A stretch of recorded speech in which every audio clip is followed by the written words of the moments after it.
One really excellent example of that is of money not always being the answer is education, right? We spend Real education. I just got this from the National Center for Educational Statistics, and we spend the fourth most per child in education, and we are not number 4 in education rank, and that's around the globe. Yeah. That's around the globe. We spend the fourth most per child in education, and we are not ranked 4th in education. Yeah. So more money per child, more money throwing at a problem, is, especially from the federal government, is not the answer. Yeah. And a huge part of yours is bloated bureaucracy that is wasting that money. Yeah. You know, Don't keep throwing money at a failing program. No, when we were talking about colleges earlier, a big place that I think a big reason people are less willing to spend more money every year on colleges is because they're not getting a better education. They're seeing a bloated administration continue to get bigger and bigger and bigger and get bigger salaries. Yeah. It's not worth it. We're seeing it. The money is not the answer. No. You know?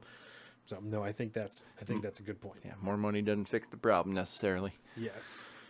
Called again for universal background checks. Which already exist, right? You do. You Still don't can't- understand that. No, you can't. There isn't a place that you can go in the United States and buy a gun from a reputable dealer without a background check. Yeah. It doesn't exist. Now, I think there's a couple states where you can gift guns or stuff like that, and it gets a little weird. You still have the responsibility of saying that you did the sale and stuff like that, but it might not be law in a couple states. And you can do private transfers in Washington, but you can't do it to somebody, again, who you have a reasonable belief that they have any reason to have a negative background check, and you still have to go and do a title transfer at a gun store. Yeah. You know? You still have to go through the process. And if you've been denied and shit, that's going to come up when you go to do that. So you have to, I don't know, you would have to like not be able to pass a background check for a non-legal reason for no one to know about it in there. So it's just nonsensical. Yeah. So the universal background check thing is kind of bullshit. Obviously called for assault weapons ban and a magazine ban, ban on ghost guns. We want to charge gun manufacturers, you know, because they're the only, we should take a hit on this for a second. He said they're the only industry where you can't charge the manufacturers with crime, or, you know, they're not held liable for anything. Obviously a lie. The people who produce the COVID vaccine have no liability if anything happens to them. So that's a bold-faced lie. If you guys get blood cancer, no one's going to do anything about it, and they're going to say, well, that was weird. Touche, motherfucker. So eat my ass. So he also... Terrible, right? After he said the deer and Kevlar vest stuff and Hunter mags and all of those standard things, he also said, this may surprise you, but I support the Second Amendment. That's not true. That's a lie. You don't support the Second Amendment. You might. This is a big thing in the gun community lately. Is there's a difference between being pro-gun and pro-Second Amendment, right? Yes. You might be pro-gun. You might be in favor of people hunting and stuff like that. And there's people who say, "Oh, hunting." So you're pro-gun, right? But you're not pro-Second Amendment, because the Second Amendment says that you shall not be infringed, right? The ownership of arms shall not be infringed. The ability to you know what I'm trying to get, right? I'm stumbling over my words right now. So you're not pro-Second Amendment. You might be pro-gun, but you're definitely not pro-Second Amendment. He repeated that same bullshit of, you couldn't buy a cannon, you know. Which is wrong. You can, not only in privateers, but they were... Could buy warships. Yeah, not only in privateers and warships, but they were available for commercial purchase. Cannons were available for commercial purchase. That's a lie. That's not true. It's a bold-faced lie. So if you could afford them, you could buy them. You could buy one. And if you had, they were super expensive because it's a fucking cannon. Yeah. You know? They shoot 10-pound cannonballs out of them, shit like that. But if you could afford one, you could have one. And you don't really have, if you just live on a farm, there's not a ton of use for a cannon. So a lot of people didn't own them because why the fuck would you? If you're going to get after it, your militia owns artillery pieces already, so you might own one to supplement your militia's artillery brigade or artillery platoon or whatever if that pops off again. But you weren't really doing that. You know, most of the militias that's a big general term, but after the Revolutionary War, a lot of militia warfare is like Native Americans and shit. You don't need a cannon to kill Native Americans. You have muskets. Most of them don't have guns. A lot of them do, but most of them don't. So you don't need cannons to kill Native Americans. It's not necessary. And it's also not an effective tactic against their the war waging that they were in. No. So it's not. It didn't make sense. It didn't make sense for a ton of people to own cannons back in the day. Just like it wouldn't make sense for a ton of people to own like mortar tubes and stuff now. It would make sense for some people to, but if every Tom, Dick, and Harry owned a mortar tube, you don't need 30 people shooting mortars in a battle. You need a couple of mortar setups and everyone else out doing regular infantry shit. It would still make for a fucking epic 4th of July, though. It would be insane, but it doesn't make sense, you know? No. So that's, even if you opened up the laws for everyone to be able to buy mortars, everyone's not going to buy mortars. Yeah. People like you and I, and like in our little squad, we might like all go in on a mortar tube, but we're not going to all buy 4 mortar tubes because we can't all 4 shoot mortar tubes at one time. It doesn't make any sense. You need at least like 2-3 guys to operate a mortar tube anyway. So yeah, you have mortar teams. Exactly, man. There's a reason there's a mortar team. Yeah, it's, you know, I mean, I'm sure I could slang out in the back because I'll be the long distance sniper anyways, but I can sit back and pepper some stuff out that way. I saw Steve McQueen do it once in a movie all by himself, and he was hammered. It's like a 50 cal, you know. You can buy a 50 cal now. You don't have a million people on a 50 cals because you don't. I don't need, me and all our friends don't need 50 cals. That doesn't make any sense. You need like one guy that has a 50 cal. That's all you need. Like, it doesn't make sense. So no, it's totally impractical. Yeah, that whole argument. Oh, if we make it legal, everyone's going to buy one. That doesn't make any sense. I'm not going to do that. You know, just let the free market do its thing, bro, and you'd be fine with firearms. Yeah, you know, nobody's going to make a suitcase nuke. All right. No. That's not how that's going to work. No. So at that same time, they also announced a brand new director nomination for the director of the ATF. I did not look a ton into this guy. That's why I wasn't going to bring it up. What's his name? Steve Dettelbach. Dettelbach. Joe Biden doesn't know. He mispronounced his name, and he said that. Of course he did. He can't talk. Sorry, I mispronounced your name, and then brought him up anyway. So tell me a little bit about Dettelbach. So Stephen Dettelbach. Yeah. I just pulled up his ballot. The fact that he had a Ballotpedia page, I think, was really interesting because he has obviously run for office before in the past, and so it got me looking. He's like an assistant DA or something like that.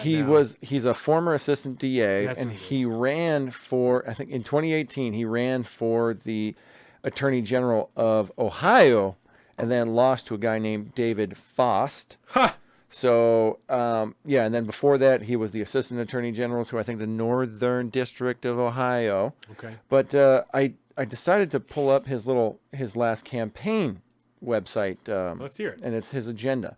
So his plan is this was back in 2018. This was the platform he was running on. So it was to toughen the penalties for soliciting sex with minors. Big fan there. Crack down on child pornography. Okay. Big fan there. Expand access to emergency housing and other services for sex trafficking survivors. He was very, very big into stopping sex trafficking, which was nice. I wonder if that's like a big deal in Ohio. I don't know, man. It might be. Some states, it's like I know Washington. It's very prolific in Washington, so I imagine I wouldn't be surprised to like hear people run on those type of things here. Yep. It's very interesting. So then we have the expressly ban using the internet to sell minors for sex, which. Obviously, yes. Yeah. Outlaw sex trafficking of 16 and 17-year-olds under any circumstances. Again, that seems fine. I wonder what the circumstances are in Ohio in which you can traffic a 16 or 17-year-old. How is this not already law? What the fuck? 6, choose legal or close legal loopholes for pimps for children. What? Penalize businesses and individuals for profiting from sex trafficking. Ban sex tourism. I don't understand what sex tourism is. I guess... I have a feeling it's not the Bunny Ranch. I have a feeling it's an illegal sex trafficking operation type of thing. Kind of like Taken.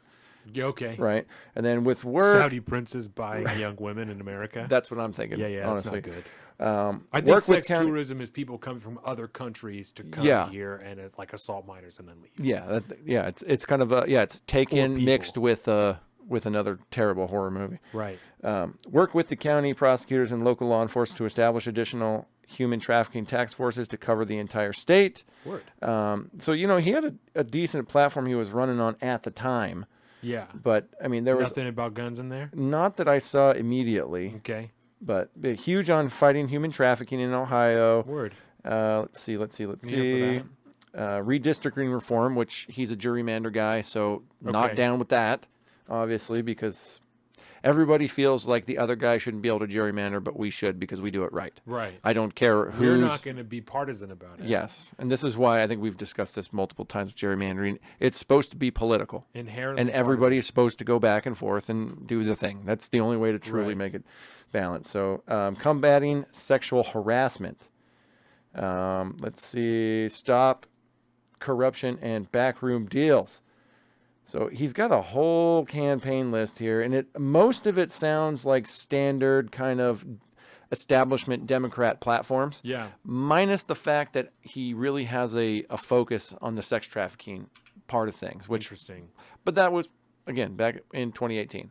And I can't imagine that he would be in a position today to kind of pave his own way. I feel like if he's going to be back into the politics game at this point, after losing the election and things like that, I imagine he's just going to do whatever job he can get. And he's just going to toe the line. I don't trust him as far as I could throw him. I don't know that much about him just yet, but instantly by Joe Biden nominating him after Chipman's disaster, I'm not that comfortable with it, but I do look forward to the confirmation hearings and hearing what they have to say and all the things that will come out between now and then.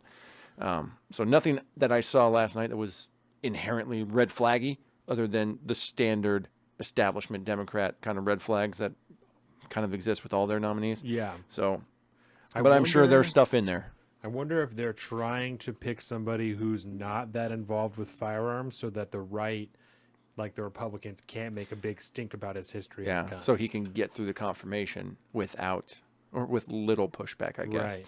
Kind of the... Because Chipman was a piece of shit. Yes. So he wasn't... a massive piece he of could shit. not make it through. No. The Waco kid couldn't do it, man. No. That was not good. But, yeah, I wouldn't be surprised if this is kind of a seemingly white bread, vanilla candidate that they want to push through because they feel comfortable he can get through confirmation.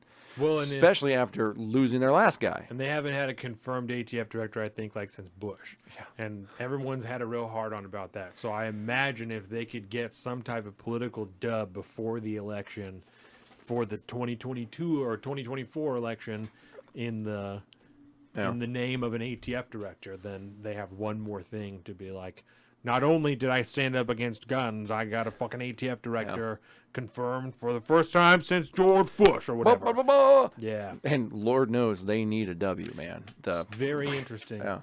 The economy is shrinking. Lenny! Everything is terrible. Lenny's here! Lenny, good to see you, Southie brother. boy. There's the Southie boy. We're doing good, brother. How are you? Yeah. Happy to have you. Just finished a segment. We're finishing up a segment here. Welcome to the south of the streets, coming at you every week with this food for thought. Hope you ready.